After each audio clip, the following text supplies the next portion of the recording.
진술문이 10쪽으로 분량이 제한돼서 제가 담고 싶은 내용들을 많이 못 담았습니다. 그러다 보니까 오해가 있을 수도 있을 것 같은데요. 일단 저 프레임으로 재정 안정과 소득 보장에 대해서 저희는 좀 동의하기 어렵다는 말씀부터 드리고 싶습니다. 저희는 재정 안정을 강조하지 않습니다. 제가 말씀드리는 이 안도 재정 안정 달성이 불가능합니다. 그래서 저는 재정 안정 대 소득 보장 프레임이 아닌 최소한의 제도를 유지할까 말까 하는 게 제가 말씀드리는 안이고, 나머지는 미래세대 소득보장 파탄안이라고 이렇게 일단은 분류를 하면서 제가 말씀드리겠습니다. 이렇게 처음부터 왜 제가 과격하게 말씀을 드리는지 이유를 말씀드리면, 연금연구의 추산에 따르면 2024년은 국민연금의 미적립 부채, 이미 지급하기로 약속한 액수 대비 부족한 게 1,825조 원이 넘습니다. GDP 대비 83% 정도가 됩니다.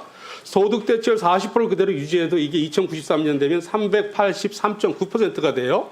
근데 소득 대체율 50%로 올리고 보험료를 15%까지 올렸을 때 2050년에 GDP 대비 미적립 부채 비율이 138.8이 되고 2090년이 되면 467%까지 올라갑니다.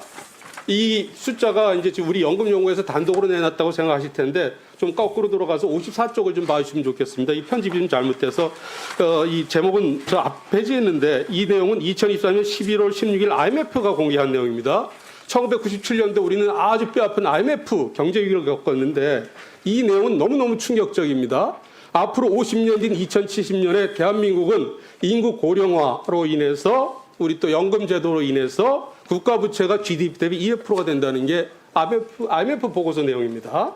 그래서 여기서 얘기하는 바는 뭐냐면, 소득 대체율을 40%로 예정대로 유지할지라도 지금 9%인 보험료를 13.8%포인트 더 올려서 22.8%가 돼야 국가 부채가 더 늘어나지 않는다는 게 2023년 11월 IMF가 우리나라 연금제도를 분석한 내용입니다. 그리고 또 하나 이제 국회 공론화위원회에서 시민대표단 다수가 소득 대체율 50%에 보험료 13%를 올리는 안에 대해서 선호를 하셨는데, 그 결정하는 과정에서 아주 결정적인 하자가 있었습니다. 53쪽을 보시면 이 그림이 두 개가 있어요. 소득 대체율 50%하고 보험료 13% 아닐 경우에 2078년에 부가방식 보험료가 43.2%까지 올라갑니다. 더 경악스러운 일은 뭐냐면 2005년 출생자하고 2035년 단 30년 차이 난 출생자 간의 생애 보험료 부담 차이가 21%포인트 더 크게 차이 납니다. 퍼센트가 아닙니다. 포인트입니다. 우리 보험료가 9%니까 2.5배 이상 차이가 나는 겁니다. 이 사실을 시민대표단들은 모르고서 의사결정을 했습니다. 이건 너무너무 중요한 사항이 될 것 같고요. 52쪽 다시 한번 보시면 여기까지 말씀하고 제가 앞으로 돌아갈 텐데, 우린 지금 소득 대체율 인상하면서 보험료 좀 올리면서 기금 소진 시점 몇 년 연장되는 걸 재정 안정 방안이라고 말씀하고 있지 않습니까? 우리 전문가나 언론이나 우리 국회의원님들도 그 부분에 굉장히 익숙해 있습니다. 코페르니쿠스 뭐죠? 우리 컬럼버스의 날개처럼 우리도 생각을 잠깐 바꿔볼 필요가 있습니다. 아무도 말씀 안 드리지만 저는 이렇게 깎자는 얘기는 아닙니다. 삭감하자는 얘기는 아닌데, 소득 대체율을 30%로 지금보다 낮췄을 때, 그리고 보험료를 지금보다 3%포인트 더 올린 10%가 올렸을 때 무슨 일이 벌어지는가를 보면, 이때 기금 소진 시점은 2070년이라는 겁니다. 그리고 2080년에 부가방식 보험료는 26.7%까지 올라갑니다. 지금 9%니까 3배 정도 보험료가 올라갑니다. 소득 대체율 지금보다 10%포인트를 더 깎는 게 이런 상황입니다. 그러니까 지금 우리가 익숙해 있는 소위 말하는 재정 안정 방안이라는 건 국민과 언론과 많은 전문가들이 굉장히 기망을 하는 거예요. 국민연금 미처한 현실에 대해서. 이건 공식적인 자료니까 나중에 충분히 반박하도록 하겠습니다. 시간을 절반 정도 썼으니까 제가 말씀을 드리도록 하겠습니다. 아까 안상훈 의원님께서 말씀하셨는데, 국민연금제도 하나로서는 우리가 모든 걸 충족을 할 수가 없어요. 연금제도 하나를 가지고서 모든 국민한테 먹고 살 수 있도록 또 후세대도 골고루 혜택을 누릴 수 있는 제도는 없다는 겁니다. 그 세 가지를 최대한 달성할 수 있는 최대 공약수를 우리가 도입한 국민연금제도, 기초생활보장제도, 기초연금제도, 퇴직연금제도, 개인연금제도, 그다음에 영목이지로 주택연금 같은 제도를 갖고 그 자기 처지에 맞게 효과적으로 조합을 해야만 효과를 달성할 수 있다는 겁니다. 지금 소득 대체율 우리가 자꾸 올리는 얘기를 하는데 이 소득 대체율과 관련해서 굉장히 우리가 아주 인식에 오류가 있는 게 소득 대체율 우리 노인 빈곤율이 굉장히 높다고 얘기를 하고 있지 않습니까? 근데 소득 대체를 올리는 효과가 제대로 나타나면 40년 후에 나타나요.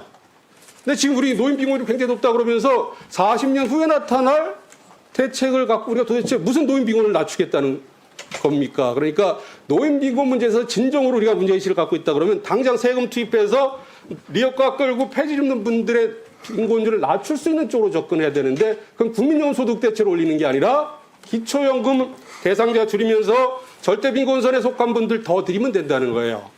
여기서 또 중요한 건 뭐냐면 우리가 노후소득 보장 강화라고 국민연금 소득 대체를 올리면 어떤 불상사가 발생하냐면 대한민국의 공적연금의 가장 큰 문제는 노후소득의 양극화입니다. 취약계층들은 국민연금에 아예 가입하지 못하든가 가입 기간이 짧아요. 국민연금공단 데이터베이스를 갖고 보면 1970년 출생자 기준으로 소득이 제일 낮은 1분위는 예상 가입 기간이 19.4년입니다. 소득이 제일 높은 10분위는 예상 가입 기간이 33.9년입니다. 근데 여기서도 굉장히 문제가 있어요. 50년, 70년도에도 의무 납입 연령을 만 59세로 묶어놓은 거예요. 우리 연금 수급 연령이 2033년이 되면 65세가 됩니다. 언제까지 59세까지 우리가 묶을 겁니까? 그래서 이걸 64세까지 오늘 연장한다 그러면 소득이 제일 높은 계층은 33.9년, 34년에서 39년까지 가입기간이 실제 가입기간이 늘어나서 40% 소득 대체라고 근접해요. 또 우리 퇴직연금 가입률이 지금 53%입니다. 이 소득이 높은 분들은 다 퇴직연금 가입 혜택을 받고 있어요. 이걸 두 개를 합치면 이분들은 OECD 어느 나라하고 비교해봐도 노후소득이 적지가 않다는 겁니다. 이런 우리가 뭡니까? 그러니까 일률적으로 소득 대체를 올렸을 때는 지금도 심각한 노후소득의 양극화를 더 심화시킨다. 그건 무슨 대가냐면 후세대가 도저히 감당하기 어려운 부담을 떠넘기면서 이런 어떤 좀 약간은 우스꽝스러운 얘기를 하고 있다는 거죠. 2분 한 40초 남았으니까 제가 지금 마무리 말씀을 드리면 우리는 지금 4차 산업혁명 시대에 또 KTX가 도입된 지 한 20년이 넘었죠. 지금 우리의 어떤 노후소득 보장 관련해서 대책을 마련해야 될 어떤 목적지인 부산이나 목포까지 갔는데 우리는 증기기관차를 타고서 지금 천안도 못 가면서 다양한 모든 걸 다 할 수 있다고 우리가 굉장히 희망 고문을 하고 있는 부분이 되는 것 같습니다. 여러 가지 부분 말씀을 제가 드릴 수 있겠지만 남은 시간 동안 제가 말씀드릴 수 있는 건 46쪽입니다. 이게 제 개인 말씀이 아니니까. 작년에 OECD 펜션 엑스퍼트 미팅에 온 분들 다 외국의 전문가들이 이즈모 리스크 같은 친구는 그럽니다.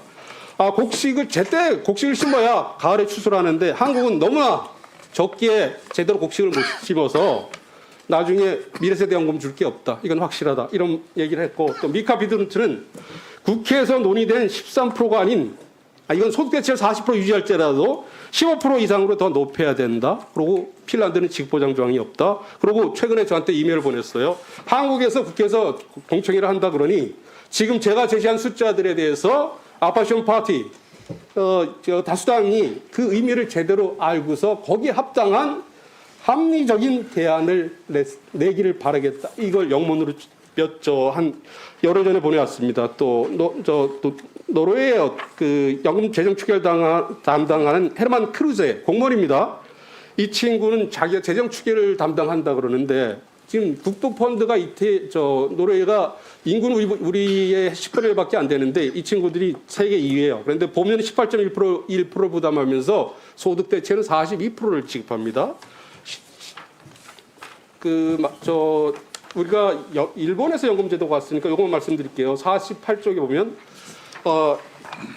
일본은 오랜 기간 동안 우리보다 보험료를 많이 부담했고 지금 보험료를 18.3%를 부담하는데 일본 공무원연금 평균 액수가 160만 원입니다.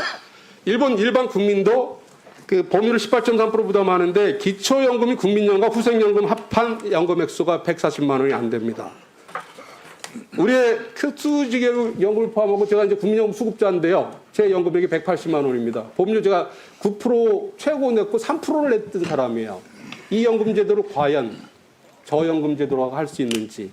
중요한 건 뭐냐면 국민연금제도를 소득비례연금으로 바꾸고 의무납입 연령을 5년 연장. 하고 국민연금 적용소득을 공무원연금처럼 올리면 우리 국민연금은 전 세계 어디에서도 부끄럽지 않은 많은 연금을 줄 수가 있습니다.